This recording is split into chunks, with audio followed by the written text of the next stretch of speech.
একবার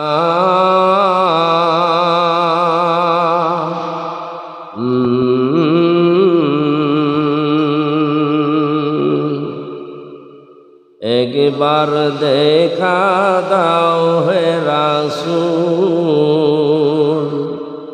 আমার হৃদয় ভরেই তোমায় দেখব। একবার দেখা দাও হে রাসূল, আমার হৃদয় ভরেই তোমায় দেখব। আমার পরাণ ভরেই তোমায় দেখব। তোমার প্রেমে বেশি বেশি দরদ পড়ব। আমার হৃদয় ভরেই তোমায় দেখব।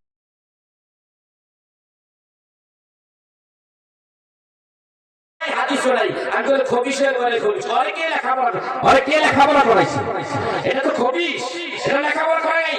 আর ওরে তো সার্টিফিকেট দিয়েছে, ডক্টরের সার্টিফিকেট। ওইটার বাইরে তুই পেয়ে থাকুন তো বল ভাগ দিয়া। বলে রিয়াজুল জান্নাহ, জান্নাতের কথা রিয়াজুল জান্নাহ, এটা কোরআনের এই হাদিসের এই ছাগল কোরআনকারে কোরআনের মধ্যে সরাসরি আল্লাহ রাব্বুল আলামিন আয়াতের মধ্যে বলে দিয়েছে যে রাসূলুল্লাহ সাল্লাল্লাহু আলাইহি ওয়াসাল্লাম যেখানে ঘুমিয়ে আছে এবং মেম্বার ওই জায়গাটিকে বলা হয় রিয়াজুল জান্নাহ। কথা বলে ওদের রিয়াজ, ওদের রিসার্চ, ওদের গবেষণা নেই, ওদের ব্যাখ্যা বিশ্লেষণ তাহকিক মুতাআলা ওদের নাই। সেই জন্য ওদের কপাল পুড়ে গেছে। রাসূলের সম্মান নিয়ে যে কপাল, যে ব্যক্তি হাতাহাতি করে, যে ব্যক্তি তার সম্মান নিয়ে একটু খাটো নজরে দেখে, আল্লাহ ডাকটা কয় ইয়া আইয়ুহাল্লাযীনা আমানু ইউযুনাল্লাহ ওয়া রাসূলাহু লা'নাহুল্লাহ ফিদ দুনিয়া ওয়াল আখিরাহ। যে ব্যক্তি আমি আল্লাহর কথার উপরে যে ব্যক্তি অমান্য করে, হিড় দিয়ে কথা বলে, খোদাদ্রোহী কোনো কাজ করে, আল্লাহ কয় সে আমাকে ব্যথা দিল। যে আমাকে ব্যথা দিল, আমার রাসূলকে যে ব্যথা দিল, লা'নাহুল্লাহ, আর আল্লাহর লানত অভিশাপ ফিদ দুনিয়া ওয়াল আখিরাহ। এই দুনিয়ায় সে লানত প্রাপ্ত, আখিরাতে সে লানত প্রাপ্ত, তার জায়গা হলো জাহান্নামের নিম্ন স্তরে। কথা বলেন না কেন? আল্লাহ মানবেন, রাসূল মানবেন না, ঈমান নাই, আপনি কাফের। রাসূল মানবেন, আল্লাহ মানবেন, আপনি ঈমানদার। জান্নাতে যেতে পারবেন, কোনো সমস্যা নাই। আল্লাহ মানবেন, রাসূল মানবেন না, জান্নাতে আপনার জায়গা নাই।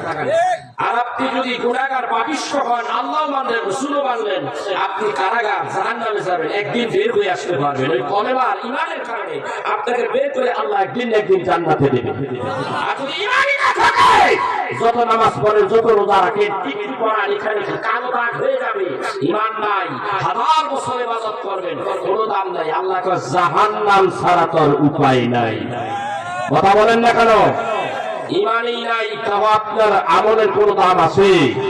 নবীজি সাল্লাল্লাহু আলাইহি সাল্লাম বলেন ওয়ান ওমর ইবনে আব্দুল্লাহ রাদিয়াল্লাহু তাআলা আনহু قال قال رسول الله صلى الله عليه وسلم بني الاسلام على خمس شهاده ان لا اله الا الله وان محمدا رسول الله اقيم الصلاه وايتاء الزكاه والحج والصوم। পাঁচটা কয়টা? ইসলামের বুনিয়াদ কয়টা? স্তম্ভ কয়টা? খুঁটি কয়টা? এই পাঁচটা স্তম্ভের উপর ইসলাম দাঁড়িয়ে আছে। মানবেন না, আপনি কাফের। প্রথমেই হলো কিসের কথা বলছে? ঈমানের কথা বলেছে। প্রথম কি আমলের কথা বলেছে? আগে ঈমান না আমল? কথা বল না। আগে ঈমান না নামাজ? কথা বল। আগে ঈমান। ঈমান কি? ঈমান কি?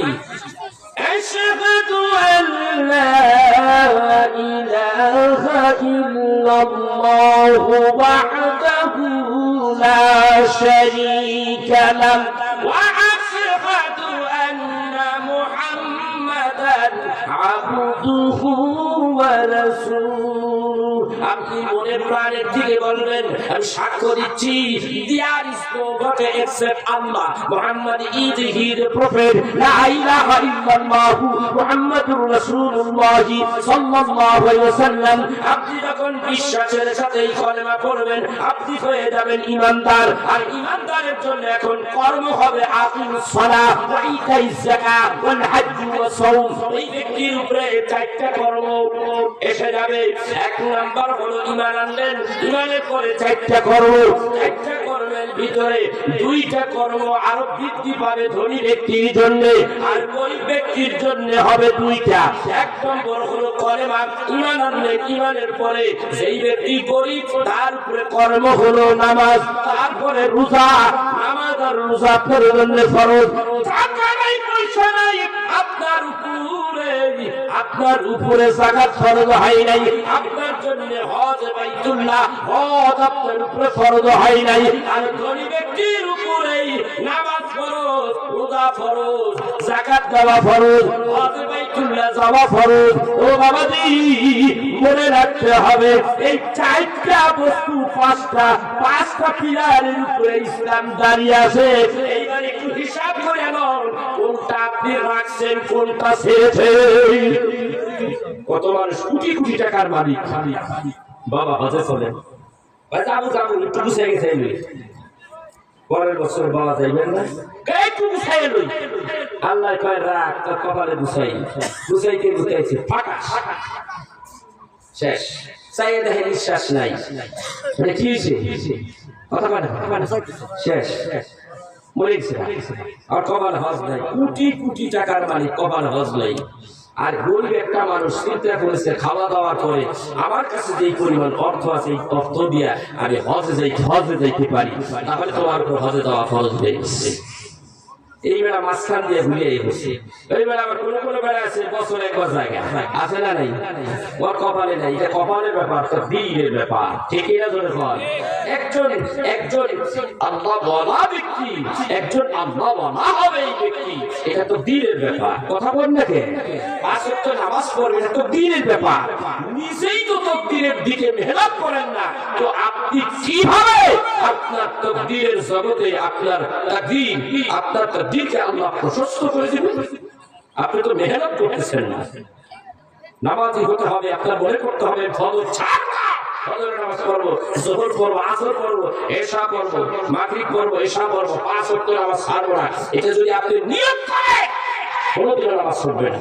আর আপনি যদি করেন হেলায় দেখুন আজাদ দিছে পড়ছে, আবার আজাদ দিছে একটু পরেই যাই, এই করতে করতে বেলাও ডুবে গেছে, আসরও শেষ, ঠিক না? কথা বল না কেন? কপাল পুড়ে গেছে, তাই মনে রেখে কপাল তার পুড়ে গেছে। সেই জন্য ভাই আমার, নামাজ পড়ার আগ্রহ, ইচ্ছা শক্তি বেড়ে যাবে যদি কারো কাছে অল্প কিছু টাকাও থাকে। একবার হইল আপনি চলে যান, কোথায়? মক্কা মদিনায় চলে যান, একটা বার যে আপনি উমরা করে আসেন, গেলে আল্লাহর ঘর দেখলে আপনার ভিতরে ইমানি স্পিরিট এত বাড়বো, নামাজ রোজা হজ যাকাত এটা করতে ইচ্ছা শক্তি আল্লাহ বাড়িয়ে দিবে। কে বাড়াবে? জনগণ কে বাড়াবে? হায়াতের মালিক কে? মৌতের মালিক কে? রিজিকের মালিক কে? আপনার বাঁচানোর মালিক কে? সবকিছুই তো মালিক আল্লাহ। কথা কন রাখেন, আপনি বাইসে আছেন আল্লাহর জন্য, কিন্তু ভিতরে রাখতে হবে রাসূলের মুহাব্বত, ভালোবাসা। কথা কন রাখেন, আমাকে ভালোবাসো। ভালোবাসার কথাই তো আল্লাহ রাব্বুল আলামিন কোরআনে এইভাবে বললেন, ইন কুনতুম তুহিব্বুনাল্লাহ ফাত্তাবিউনি ইউহিব্বুকুমুল্লাহ ওয়া ইয়াগফির লাকুম যুনুবাকুম ওয়াল্লাহু গফুরুর রহিম।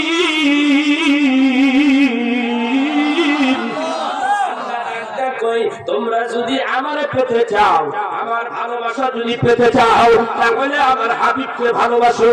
আমার হাবিবকে ভালোবাসলে আমি আল্লাহ তার উপরে খুশি হয়ে যাব। আমি খুশি হয়ে যাব, খুশি হইয়া ওয়াগফির লাকুম যুনুবাকুম। ওরে বান্দা, আমি আল্লাহ খুশি হইয়া আমার হাবিবকে যদি ভালোবাসো, আমি আল্লাহ তার উপরে খুশি হয়ে যাব, খুশি হইয়া ওয়াগফির লাকুম যুনুবাকুম। বান্দা, আমার হাবিবের কারণে তোর জীবনের সব গুনাহ মাফ কইরা দিব। জোরে বল সুবহানাল্লাহ। কার কথা? কার কথা? আল্লাহর। জোরে বলে কার কথা? আল্লাহর কথা। আল্লাহর কথা মান্য করবে। কথা বল না, আল্লাহর কথা মানতে হবে কি না? আল্লাহর কথা মানতে হবে, রাসূলকে ভালোবাসতে হবে। হাদিস শরীফে এই আয়াতের হাদিসে ব্যাখ্যায় আছে, ওয়া আন আনাস ইবনে মালিক রাদিয়াল্লাহু তাআলা আনহু قال قال رسول الله صلى الله عليه وسلم لا يؤمن احدكم حتى اكون احب اليه من والده ووالده والناس اجمعين رواه متفق عليه। বুখারী মুসলিম শরীফের হাদিস। নবী আমার ডাক দিয়া বলে, ওই পর্যন্ত ঈমানদার হতে পারবে না যতক্ষণ পর্যন্ত তুমি তোমার সন্তান সন্ততি পিতা মাতা সব কিছু ধন সম্পদ এমনকি তোমার জানের চাইতে আমি নবীকে ভালো না বাসবে ততক্ষণ পর্যন্ত তুমি ঈমানদার হতে পারবে না। কার কথা? রাসূলের কথা। কার কথা? মানবেন না? মানবেন না? এই রাসূলকে আপনি কেমন ভালোবাসতে হবে হাদিস দিয়ে প্রমাণ হয়ে গেল। এই হাদিস শুনে হযরত ওমর রাদিয়াল্লাহু তাআলা আনহু তিনি বলতেছেন, ইয়া রাসূলুল্লাহ, আমি আপনাকে আমার জানের চাইতে ভালোবাসতে পারি না। আমি আপনার ভালোবাসি কিন্তু আমার জানের চাইতে ভালোবাসতে পারি না। বুখারী শরীফে আসছে হাদিস, বুখারীতে আসছে। এখন রাসূল আরবি সাল্লাল্লাহু আলাইহি ওয়াসাল্লাম বলতেছে, হে ওমর, সন্দেহ আছে তুমি ঈমান নিয়ে কবরে যাবে কি? হযরত ওমর বলতেছে, আমার রাসূলের কথাই হলো চূড়ান্ত, এটাই হলো আইন। হযরত ওমর কান্না শুরু করে দিলেন, আমার রাসূল বলেছে আমি যদি ঈমান নিয়ে কবরে না যেতে পারি তাহলে আমার জায়গা হবে জাহান্নামে। হযরত ওমর কান্না শুরু করে দিলেন। রাসূল আরবি সাল্লাল্লাহু আলাইহি ওয়াসাল্লাম বলে, ইয়া ওমর কান, হে ওমর এদিকে আসো। ওমরকে ডাকা হলো। ওমরের বুকের উপরে এভাবে হাত রাখলেন, রাহমাতের নবী হাত রেখে গায়ে হাতটা সরিয়ে নিয়ে আসলেন রাহমাতের নবীর কাছে। হযরত ওমর বলতে লাগলেন, ইয়া রাসূলুল্লাহ, এখন আমার এত প্রেম ভালোবাসা আপনার জন্য জন্ম হয়েছে, আমার মনে চাই আমি আপনার জন্যই আপনার কদমে শহীদ হয়ে যাই, আবার জীবিত হই, আবার শহীদ হয়ে যাই, আবার জীবিত হই, আবার শহীদ হয়ে যাই। আল্লাহর নবী ডাকতে কই, এরে ওমর, এখন তুমি কামেলে মুমিন হয়েছো, সুবহানাল্লাহ। ভাই আমার, বন্ধুরা আমার, কামেলে মুমিন যদি হতে হয় রাহমাতের নবীর ভালোবাসা একটা নজরানা আমি আপনাদের কাছে পেশ করব। যারা মক্কা মদিনায় যাবেন, মদিনায় গেলে উত্তর দিকে দেখবেন উহুদ পাহাড়, উহুদ পাহাড়ের নিচেই দেখবেন, পিছনে দেখবেন ৭০ জন সাহাবী ওইখানে শহীদ হয়ে ঘুমাই আছে। নবীর চাচা হযরত আমির হামজা সহকারে ৭০ জন সাহাবী ওইখানে ঘুমিয়ে আছে। আমার নবীর জন্য কারো হাত গেছে, দুইটা হাত গেছে, দেহটা খন্ড বিখন্ড হয়ে গেছে, হাত পা এগুলি সব শেষ হয়ে গেছে, কাফেররা কুচি কুচি করে কেটেছে। হযরত রাসূলের সাহাবী হযরত আমির হামজা তাকে মারা হলো, তাকে শহীদ করে দেওয়া হলো। যে শহীদ করেছিল তার নাম ছিল ওয়াসি। ওয়াসি পরবর্তী সময় মুসলমান হয়েছে কলেমা পড়িয়া। ওয়াসিকে রাসূল জিজ্ঞাসা করলেন, ওয়াসি রে, আমার পিতৃতুল্য হযরত আমির হামজা এর কেমনে মারছো গো? ও গো নবীজি, সাহাবাতে হালাতে আমি মারছি গো নবীজি, বল্লমটা এমন ভাবে ঢুকাইছি গো নবীজি, এইখানটা ঢুকাইছি, একটা টান দিয়া একেবারে ফোর ফোর করে দিয়েছি, এরপরে ভেতর থেকে হিন্দা আপনার চাচার কলিজাটা পাই করে সিগাইয়া খাইছে গো নবীজি। নবী তখন চোখের পানিগুলি ছেড়ে ছেড়ে কাঁদতেছিলেন। আমার নবী একদিন কই, ওয়াসি রে, খবরদার খবরদার, বারবার তুই আমার সামনে আসিস না। যদি আসোস আমার মন বিগড়ে যাইতে পারে, একটা অঘটন ঘটে যাইতে পারে। কারণ আমি আমার বাবার মুখ দেখি নেই, বাবার কাছ থেকে আদর যত্ন পাই নেই। আমার এই চাচা হযরত আমির হামজা আমারে ভালোবাসছে, আমাকে আদর করেছে, আমাকে নিজে না খাওয়াইয়া খাওয়াইছে। কেউ যদি আমার গায়ে আঘাত করেছে, রক্ত ঝরাইছে, আমার আমির হামজা আমার চাচা দৌড়ে এসে আমার বুকে ধরাইয়া ধরছে, ডাকতে বলছে, হে নবী মুহাম্মদ সাল্লাল্লাহু আলাইহি ওয়াসাল্লাম, কে আপনারে মানবো, কে আপনার রক্ত ধরাইছে? একবার তার নামটা বলেন, একবার তার নামটা বলেন, আমি তার প্রতিশোধটা নিয়ে আসবো। নবী ডাক দেয়, সাসাদার আমাকে মারছে, এর প্রতিশোধ দিতে আপনি যাবেন, তাতে আমি খুশি হব না। ও সাসাদার, আমি বেশি খুশি হব প্রতিশোধের চাইতে এই মুহূর্তে যদি আপনি ওই মধুর কলেমাটা পড়িয়া আপনি যদি আমার একটু শোনাইয়া দিতে পারেন। আল্লাহু আকবার, তাকবীর, দিন ইসলাম, দিন ইসলাম, জিন্দাবাদ জিন্দাবাদ, দিন ইসলাম, জিন্দাবাদ জিন্দাবাদ, তাকবীর। আল্লাহু আকবার। আমি হামজা বলেন, ইয়া রাসূলুল্লাহ, ভাতিজা মুহাম্মদ সাল্লাল্লাহু আলাইহি ওয়াসাল্লাম, আপনি বলেছেন আপনি খুশি হবেন। বলে হ্যাঁ, এই মুহূর্তে পড়ে দিলাম কালিমা তাইয়্যিবা লা ইলাহা ইল্লাল্লাহ মুহাম্মাদুর রাসূলুল্লাহ সাল্লাল্লাহু আলাইহি ওয়াসাল্লাম, সঙ্গে সঙ্গে কালিমা পড়ে সে মুসলমান হয়ে গেল। কোথায় আছেন আপনি বলেন? ইসলাম কিভাবে এসেছে? রাসূলকে ভালোবেসে ইসলাম এসেছে। আজকে এত দূর এসেছে ইসলাম, সেই ইসলাম আজকে আমাদের বাড়ি থেকে বিদায় হয়ে যাচ্ছে। সেই ইসলামের ভালোবাসা আমাদের কাছে নাই। কথা বুঝতে পেরেছেন ভাইরা? একটা ঘটনা আমি না বললে হয় না, রাসূলকে কত ভালোবাসলেন। হাদিসের এই প্রসঙ্গ নিয়ে আমি কথা বলতেছি। এই উহুদের ময়দানে, এই উহুদের ময়দানে রাহমাতের নবী যখন উহুদের ময়দানে গেলেন, যাওয়ার পরে রাসূলুল্লাহ সাল্লাল্লাহু আলাইহি ওয়াসাল্লামের প্রতি অজস্র মুসলধারে বৃষ্টির মতো যখন তীরগুলি পাহাড়ের আড়াল থেকে যখন কাফেরেরা মারতে ছিল, রাহমাতের নবী আজ করতে পেরেছেন, এরা প্রস্তুতি নিচ্ছে, আমাকে টার্গেট, মূল টার্গেট হলো আমার দিক।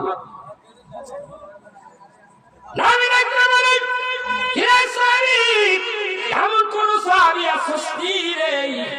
আমি রাহমাতের নবী এই ময়দানে, উহুদের ময়দানে আমি দাঁড়িয়ে আছি, আমার ঠিক টার্গেট করিয়া কাফেরদের পক্ষ দিকে যেইভাবে তীর আসতেছে, বিষাক্ত তীর, কোন ব্যক্তি আসছ নাকি? আমি নবী সামনে দাঁড়াইয়া ওই তীরগুলি বুক পাতিয়া নিতে পারো? তাফসীরে ইবনে কাসিরের মধ্যে আসে একজন সাহাবী দাঁড়াইয়া গেলেন। হাদিস শরীফের মধ্যে আসে দুইজন ব্যক্তির নাম আছে। ওই নাম একজন হলো হযরতে আনাস ইবনে নজর রাদিয়াল্লাহু তাআলা আনহু, অন্য বর্ণনায় আছে হযরতে তালহা রাদিয়াল্লাহু তাআলা আনহু। এই দুইজনের একজন দাঁড়াইয়া গেলেন, তাদের সামনে দাঁড়িয়ে গেলেন। এমন সময় তীরগুলি আসতেছে, আসিয়া তালহার দেহের মধ্যে লেগে গেল। মতান্তরে হযরতে আনাস ইবনে নজর রাদিয়াল্লাহু তাআলা আনহু, তার বডির মধ্যে দুইটা ঢুকলো। এই দুইটা ঢুকতে না ঢুকতে আরো দুইটা ঢুকে গেছে। এমন ভাবে ঢুকতে আসে বাবা, দেহের মধ্যে তীরের আঘাত গুলি লাগতেছে, বিষাক্ত তীর গুলি লাগতেছে। রাহমাতুল নবী এই অবস্থা দেখিয়েন, একটু যাইয়ে উকি মুকি মারে, আবার একটু বামে উকি ঝুঁকি মারে, দেখতে চাই আমার সাহাবী কেমন করতেছে। আমার সাহাবী কেমন পাইলেন, রাহমাতুল নবী তার পিছে দাঁড়িয়ে আছে, দাঁড়িয়ে দাঁড়িয়ে দাঁড়িয়ে বামে উকি ঝুঁকি মারে। সাহাবী ডাক দিয়ে বলে, ইয়া রাসূলুল্লাহ, ইয়া হাবিবাল্লাহ, এইভাবে উকি ঝুঁকি মারবেন না গো নবীজি। এইভাবে যদি আপনি উকি ঝুঁকি মারেন, তাহলে একটা তীর ছুটিয়ে আপনার শরীরের মধ্যে যদি লাগা যায়, কাল কিয়ামতের দিন আমার আল্লাহ তাআলা আমাকে যদি জিজ্ঞাসা করে, ও তালহা, তুমি আমার নবীকে সেভ করার দায়িত্ব নিলাম, রক্ষা করার দায়িত্ব নিলাম, এই অবস্থায় একটা দুইটা তীর রহমতের নবীর গায়ে ঢুকলো কেন? কিভাবে ঢুকলো? আমি আমার মাবুদের কাছে কি জবাব দিব? সেই দিন আমি আমার মাবুদের কাছে কি জবাব দেব? আপনি উকি ঝুঁকি মারবেন না, উকি ঝুঁকি মারবেন না যতক্ষণ পর্যন্ত দেহের মধ্যে প্রাণ আছে, যতক্ষণ পর্যন্ত দেহের মধ্যে প্রাণ আছে, আমি যতক্ষণ পর্যন্ত জীবিত আছি, জীবিত থাকা পর্যন্ত নবীগ একটা তীর আমি আপনার গায়ের মধ্যে লাগতে দিব না। ভাই আমার বন্ধু আমার, হাদিস শরীফের মধ্যে আসে এবং তাফসীরের কিতাবের মধ্যে আসে, এইভাবে তীরগুলি যখন আসতেছে, নবীজি হযরত তালহা রাদিয়াল্লাহু তাআলা আনহু সাহাবীর পিছে দাঁড়িয়ে আছে, একেবারে দাঁড়িয়ে আছে। হাদিস শরীফের মধ্যে আছে তালহার দেহটা একটু প্রশস্ত ছিল, সেই তুলনায় নবী একটু চাপিল ছিল, পিছনে দাঁড়িয়ে আছে। সমস্ত তীরগুলি তালহার শরীরের মধ্যে রাখতেছে। এইবার ভাই আমার তালহা অন্ধের জমিনের মধ্যে পড়ে গেলেন। নবী আমার বসে বললেন, তালহা কি? নবীজি আমার ওই পুরোর উপরে ধরলেন, ধরিয়া দেখতেছি তালহার প্রাণ বায়ুতে এখনই বের হয়ে যাবে। আমার নবী ডাক দেখায়, তালহা রে কেমন লাগেনি? তালহা, ইয়া রাসূলুল্লাহ, ইয়া হাবিবাল্লাহ, আমি যেন আমার মাওলার জান্নাতের সুখের আন পাইতেছি। দাঁড়িয়ে আমার ডাকতে বলে, তালহা রে, ও বাবা তালহা, এটা তুমি কি বলো রে তালহা? তালহা ডাকতে কয়, হুজুর আমি চাই গো হুজুর সরকারি বিদায় হয়ে যায়, এই দুনিয়াতে বিদায় হয়ে যায়। ইয়া রাসূলুল্লাহ, ইয়া হাবিবাল্লাহ, এখন যদি আমার মৃত্যু হয়ে যায় আমি জানতে চাই গো নবীজি, এই অবস্থায় মৃত্যু হয়ে গেলে আমার নামটা কি শহীদের দরজায় থাকবে নি? আমার নামটা কি শহীদের লিস্টের মধ্যে থাকবে নি? নবী আমার ডাকটা বলে, ক্বালু নাআম, হ্যাঁ তোমার নাম শহীদের মতোই থাকবে। তুমি এই মুহূর্তে শহীদ হয়ে গেলে, মৃত্যুবরণ করলে শহীদ হয়ে যাবা। অমনি নবীজিকে সালাম আনতে হযরত রাসূলের সাহাবী হযরত তালহা দুনিয়া থেকে বিদায় হয়ে গেলেন। হাদিস শরীফের মধ্যে আসছে তালহার শরীরের মধ্যে ৬২ থেকে ৮৪টা তীরের আঘাত ছিল এবং বেশ কয়েকটা বল্লমের আঘাত ছিল। এমন তো অবস্থায় আল্লাহর নবীর গায়ে একটা আঘাত লাগতে দেয় নাই যতক্ষণ পর্যন্ত তালহা রাদিয়াল্লাহু তাআলা জীবিত ছিল। তালহা বিদায় হয়ে গেলেন। কয়েকটা তীর আমার রাসূলের শরীরে লাগে, কোন কোন কিতাবে লেখে ৭২টা তীর আমার শরীরে রাসূলের শরীরে লাগে। এই মাথার মধ্যে ছিল লোহার হেলমেট। উহুদের ময়দানে কাফেররা এসে নবীজি সাল্লাল্লাহু আলাইহি সাল্লাম এই লোহার হেলমেটের মধ্যে বল্লমের আঘাত এমন ভাবে মারলেন, নবীজি এই মাথার লোহার হেলমেট ভেঙে এই লোহার কাঁটা নবীর মাথার ভিতরে মজবুত হয়ে বসে গেল। রাহমাতের নবী একটি ভুরুতে গিয়ে পড়ে গেল। এমন অবস্থায় কাফের গোষ্ঠীরা শশা করে আসতেছে, ধর ধর মুহাম্মদকে ধর, মেরে ফেলার জন্য। রাহমাতের নবী আল্লাহর কাছে আকুতি মিনতি করে বলে, ইয়া রাব্বুল আলামিন, আপনার ইসলামের পরিপূর্ণতা তো এখন পাই নাই, একটু সময় আমাকে দেন, আরেকটু কাজ করার। এমন সময় উহুদের পাহাড় দুইটা ভাগ হয়ে যায়। এখন আমি সেটা নিজের চোখে দেখে আসি। উহুদের পাহাড় একটা সাইড একটু হা করে এভাবে উহুদের পাহাড়টা ফেটে গেল। পাহাড় মানুষের মতো এসে বলে, ইয়া রাসূলুল্লাহ, ইয়া হাবিবাল্লাহ, আপনি আমার ভিতরে আসেন, আমি আপনাকে আমার ভিতরে আপনাকে নিয়ে যাব, আমার ভিতরে আমি আপনাকে আরামে রাখবো। হাদিস শরীফের মধ্যে আসছে তাকে ভিতরে নিয়েছেন এবং পাহাড় তুলার মতো নরম হয়ে গেছে। আল্লাহু আকবার!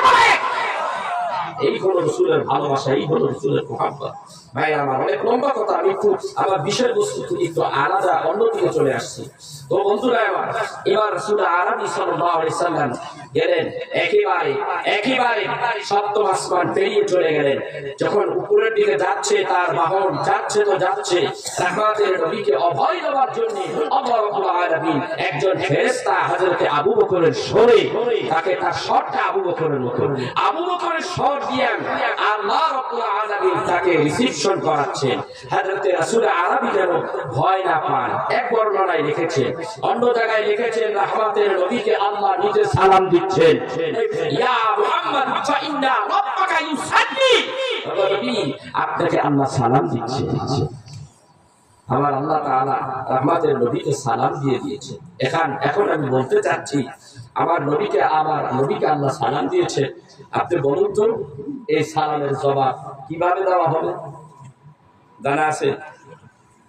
কথা কয় জানা আছে? আল্লাহ সালাম দিয়েছে রাসূলকে, সালামের জবাব কিভাবে দেওয়া হবে? আপনারা দিবেন? কে দিবে? বড় বড় বলার সামনে দিতে পারে না, আপনারা দিয়ে দেবেন। শুনেন, আল্লাহ সালাম দিয়ে সালামের জবাব দেওয়া যায় না, আল্লাহকে সালামও দেওয়া যায়। কথা বুঝতে পেরেছেন? এটা কারণ কি? আসসালামু আলাইকুম, তোমার উপরে আল্লাহর রহমত বর্ষিত হোক। আল্লাহর উপরে আল্লাহর রহমত বর্ষিত করবেন।